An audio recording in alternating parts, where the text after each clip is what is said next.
readers. It's part 12 of The Land of Roar. Now, Rose was hatching a plan with Wyn and Arthur to try and rescue Grandad. Unfortunately for Arthur and Wyn, that meant trying to learn how to fly a dragon. So we'll see how they're going to be getting on with that challenge. Chapter 25. We set off for the Tangled Forest at dawn. Rose wants us to fly there on the dragons, but Wyn's persuaded us to go looking for Mitch's rowing boat.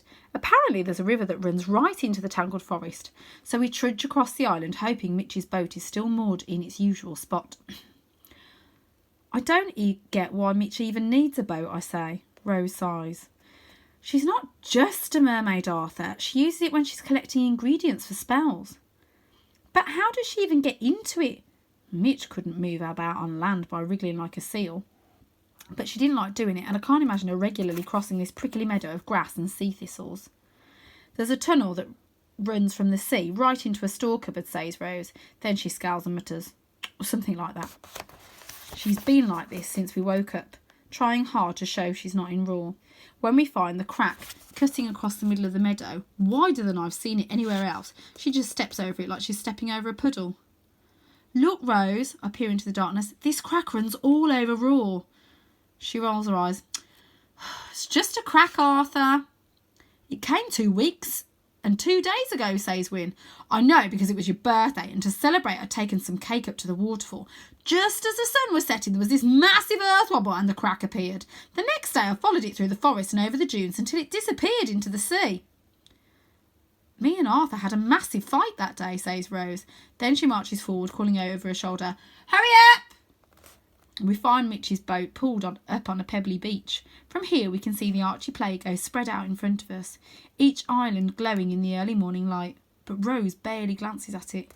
Instead, she grabs the front of the boat and starts heaving it towards the water. Help me, Arthur, she snaps. The sooner we get to the Tangled Forest, the sooner we can get Grandad and get out of here. That's another thing she's doing, ignoring Wyn and acting like he isn't here. Wyn doesn't seem to care. He just grabs the other end of the boat and starts pushing. Mitch's boat is a normal wooden rowing boat, but with jars crammed under the seats and in every corner. Lots of them still contain ingredients Mitch collected, and as we push the boat into the water, glowing ferns and wriggling blobs swish around in the jars. The moment the boat's afloat, we jump in and Rose and I take the oars. We've barely left the island behind us when Rose starts complaining. You've got to row faster, Arthur, or we'll never make it to the Tangled Forest. You row faster, I say, but secretly I'm wondering if she's right. We don't seem to be making much progress. We need a bit of help, that's all, says Wyn. Give me your watch, Arthur. I hand him my Casio and he leans over the side of the boat and starts splashing it about in the water. Come and get it, he calls. Arthur Trout's lovely watch. Wyn, what are you doing? It's not water resistant, not waterproof. My words die away as a dark brown hand slips out of the water. Webbed fingers snatch my watch and disappear again. Wow. A second later, the head of a mere boy appears. He has a shell-encrusted skin, weed tangled in his hair, and his chest and shoulders are covered in intricate tattoos. He looks at us, one at a time, his jet-black eyes lingering on me and Rose. The gills at the side of his neck open and close with a wet slurping sound. Then he says something that sounds a bit like, Fish, Mr. Splish. Well, go on, Rose, says Wyn. Ask him. Rose looks at Wyn properly for the first time today. Ask him what? To pull the boat. She gives an exasperated laugh. How am I going to ask him that? I don't speak Mermish, or whatever weird language he was speaking in. Yes, you do, says Wyn encouragingly. You're fluent. No, I'm not. Then Rose presses her lips together as if she's scared a few words of Mermish might pop out. Fine, keep rowing then, says Wyn, and he lies back on the bench, kicks off his trainers and dangles his bare feet over the side of the boat. Just try, Rose, I say. The minute I arrived in Roar, loads of stuff came back to me. Maybe it's the same with you and Mermish. Fine. Rose scowls at me, then moves closer to the merboy and starts whispering to him using lots of ishy-wishy words. It sounds just like one of the pretend languages we used to make up when we were little. But it can't be nonsense because the merboy is nodding his head and whispering back to her. Suddenly Rose turns to me. Arthur, give me your socks. Why? He wants your socks. I don't know why. But he's not got feet. Look, do you want to go to the Tangled Forest or not? Yeah, Arthur, pipes at Wyn. What do you like more, your socks or your grandad? With a sigh, I take off my socks and hold them over the edge of the boat. The merboy's fingers close round them and he disappears with them under the water. Great, I say. He's gone. And now I've not got my watch or any... With a sudden lurch, the boat shoots forward. I manage to grab on, but wind slams back into the jars between the seats. Mer power! He cries as the merboy swims ahead of us, a rope held tightly in his sock-encased fist. The boat picks up speed, bumping over the waves and sending water spraying over us. Then I feel something bash against us. A moment later, a sleek silver tail flips out of the water, and then a webbed hand grips the side of the boat, followed by another and another. I look around and realise the water is packed full of mermaids and merboys, all propelling us forward. Wind scrambles back on the bench as we fly over the surface of the sea. What did you say to him, Rose? I shout. She turns round and her hair whips across her face. I said I was Rose Trout, Master of Roar, and that we'd come back to save Roar and we needed his help. Woohoo! Screams Win. Hee-ha! Roar! He attempts to high-five her, but she just scowls and bats him away like he's an annoying furry. Chapter 26. We're pulled in Mitch's boat on a winding journey through the archipelago and then out across the bottomless ocean. The sea isn't wild here like it is around the crow's nest, but it's still rough and the three of us are forced to huddle together as waves hit us on all sides. The bumping and bouncing stops when we leave the bottomless ocean and sail up a wide river. We see the Tangled Forest way before we reach it. It's a mighty wall of trees that rises up and dominates the skyline. The merfolk stay with us, pushing Mitch's boat closer and closer to the forest until the trees tower over us, their leaves blocking out the sunlight. One by one, the merfolk slip away until just the first merboy is left pulling our boat. I hope he knows what he's doing, I say, gripping the side of the boat as we race towards the wide trunks. Look! Rose points into a dark gap between the trees, almost hidden by trailing leaves. The river seems to disappear into it, and at the last possible moment, the merboy lets go of the rope and shoves us towards the gap. Then, with a wave of his hand and my watch and my socks, he gets ready to swim away. Wait! I shout. If my fidget spinner let Wing get into home, then why not my socks or watch? What if everything that comes from home has this power? It's a risk I just can't take. The merboy stares at me with shining black eyes. I'm sorry, I say, but I really need my stuff back. Rose glares at me. Let him keep it, Arthur. I made a deal with him. But I ignore her. Please, I say to the merboy. I have to have them back. It's important. Seconds later, my wet socks fly through the air, followed by my watch. The merboy aims well. Everything hits me hard in the face. I'm rubbing my stinging cheek when he raises his hand for a final wave before diving down into the water. And there he is. Wow, look at it in there in that forest. Spooky. Let's see what happens in there. Rose sighs with irritation. Arthur, what could be so important about a dirty pair of socks and a cheap watch? I'm about to explain, but then our boat slips between the towering trees of the Tangled Forest. The blue sky disappears and darkness wraps around us. Suddenly home and Grandad's attic seems very far away. I'll tell you later, I whisper as we float into a strange and shadowy place. Creepers and vines twist between the trees like vast webs, and glowing buds blink in the darkness. Leaves seem to tremble for no reason, and a curious oozing, dripping sound fills the air along with the clicks of hidden insects. This place is creepy, whispers Rose. I like it, I say.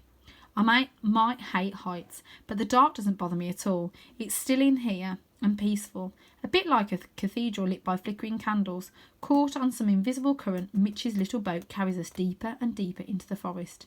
Eventually the river disappears between the roots of an immense tree and we can't go any further. We have to walk now, says Win. We climb out of the boat and scramble up the bank. The height of the trees makes me dizzy, and when I look up I can only see the tiniest pinpricks of light breaking through the leaves. Down on the dark forest floor, paths crisscross each other, and the glowing buds stretch into the distance. Suddenly I realise how hard it's going to be to find the lost girls.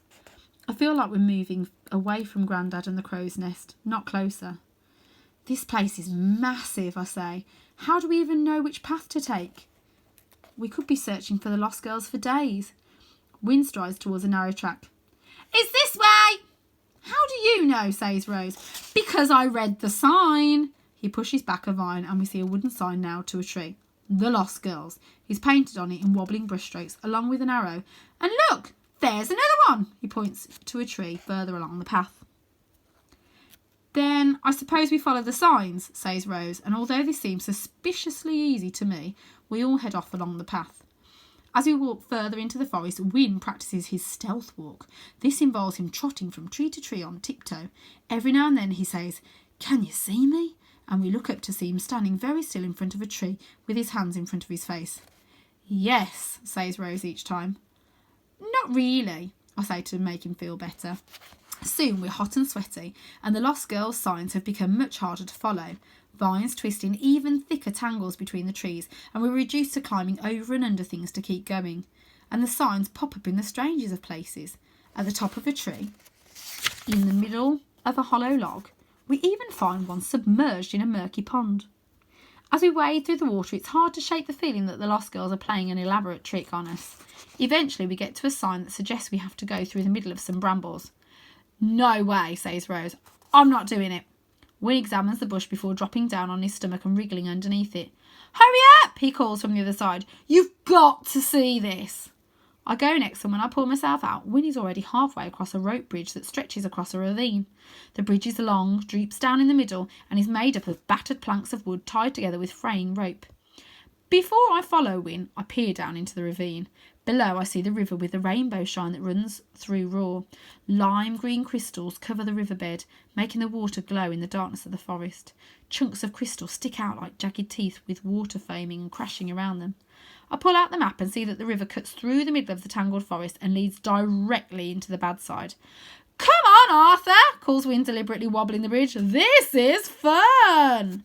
The moment my feet make contact with the planks, the bridge starts to swing even more wildly from side to side. I hold on tight to the handrails. "This thing does not feel safe." "It's fine," says Win, and he jumps up and down to prove his point. Just then, Rose scrambles out from under the bush and joins us on the bridge. We start to walk along in a straggling line. "One thing I don't get," I say, trying to ignore the alarming gaps between each plank, "is the signs. The Lost Girls are into hiding, right?" "They're a guerrilla unit," says Rose. "They train in secret, then commit daring ambushes and raids." She almost sounds excited as she says this. Rose loved the Lost Girls and was always trying to persuade me to go looking for them. "But that's what I mean. Guerrilla units hide out and the Lost Girls have retreated deep into this forest, so I guess they don't want to be found." "What's your point?" says Rose. "My point is, why would they put up loads of signs telling us how to find them? Don't you think this could be a trap?" Up ahead, Win stops walking. "That is a very good point, Arthur." And at that moment, a shrill giggle makes us turn around. Standing at the start of the bridge is a little girl. She looks young, about 6 years old, and she has bare feet and is wearing a yellow t-shirt and shorts. She stands there staring at us and sucking at the end of her plait. "Hello," says Rose, breaking the silence. The girl smiles shyly.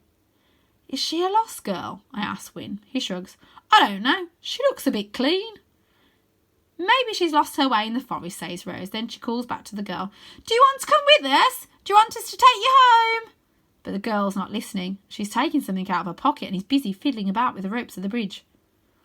"What's she doing?" asks Win. I shade my eyes from the sun, but the girl is standing in the shadows of the trees, and it's hard to see what she's up to. "She's got something in her hand," says Rose. "I think it's a penknife." That's when I see the blade glinting in the sun and realise Rose is right. The girl's got a knife and she's calmly using it to saw at the ropes of the bridge. Suddenly one of the handrails droops. "Run!" cries Rose. "Run!" We turn and start running, heading for safety on the other side of the bridge. But the girl's knife must be sharp and she must be stronger than she looks, because first one handrail goes slack and then the other. They slip from my hands and I fall to my knees and grab hold of a plank. Below me, water tumbles over the rocks. I can't crawl. I can't move at all. The bridge is wobbling too much. "Hold on!" screams Rose, and that's when I feel the bridge collapse beneath me. I wrap my arms even tighter around the plank as we hurtle towards the side of the ravine. I brace myself just in time, then we slam into the rock and thick trailing plants. Twigs scratch my face and my knuckles are bashed, but somehow I cling on as the bridge bounces once, twice, then comes to a stop. I'm frozen with shock, my whole body trembling, but I manage to get up to my feet up onto a plank. Up above, I see Win do the same, scrambling to find a footing. The bridge is resting against the side of the ravine and has become a ladder, a dangly, unstable, terrifying ladder. Then I remember Rose. I look down and see that she must have slipped when we hit the wall of the ravine. She's hanging off the very end of the bridge with one arm hooked round a plank and her legs swinging in thin air. I open my mouth to speak, but no words come out. Rose looks up at me with wide eyes. "Massive head rush," shouts Win as his laughter echoes across the ravine. Rose just hangs there, hooking her plank. "I think I'm going to puke," she calls up to us. "Awful, but I don't know which I'm going to do first." I swallow. "Just hang on," I say. Oh gosh, look at that. For someone who's afraid of heights, dangling over a ravine is about the worst thing that can happen. A cold lump of fear has formed inside me, and right now I can't think about helping Rose. The only thing I can do is concentrate on not freaking out. The bridge creaks and dust and stones fall down on us. Rose yelps and I shut my eyes and wait for the rocks to stop falling. When I open them again, I look back across the ravine. The sweet little girl who just tried to kill us gives me a wave, then vanishes into the forest.